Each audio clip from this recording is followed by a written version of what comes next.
শরীফ ওসমান হাদি আমাদের কাছ থেকে চলে গেছে, তিনি আর দুনিয়াতে নেই। এই বাংলাদেশের ভিতরে যত নেতা খেতা, যত নেতা ফেতা ছিল, তার মধ্যে একজন মানুষকে আমি মন থেকে ভালোবাসতাম। তার নাম হচ্ছে শরীফ ওসমান হাদি ভাই। আল্লাহ তাআলা তাকে জান্নাতের উচ্চ মাকাম, জান্নাতুল ফিরদাউস নসিব করুন, আমিন। এবং তার খায়েশাত ছিল তিনি যেন শহীদের মর্তবা লাভ করে। জানি না সে শহীদের মর্তবা লাভ করেছে কিনা, কিন্তু আল্লাহ যেন তাকে জান্নাতুল ফিরদাউস নসিব করেন, আমিন।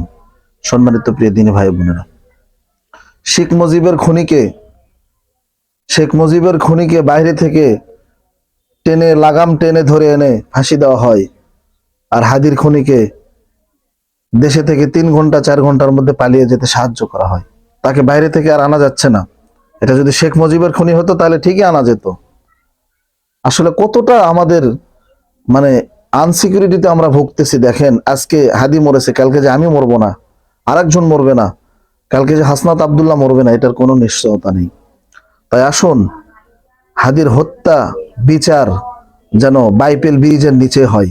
হাদির হত্যার বিচার যেন বাইপেল ব্রিজের, এই হত্যাকারীকে যেন বাইপেল ব্রিজে টানানো হয়। আসলে মন থেকে কথাগুলো কষ্টই বললাম। প্রিয় হাদি ভাই, আল্লাহ তাআলা যেন আপনাকে জান্নাতের উচ্চ মাকাম দান করেন, আমিন।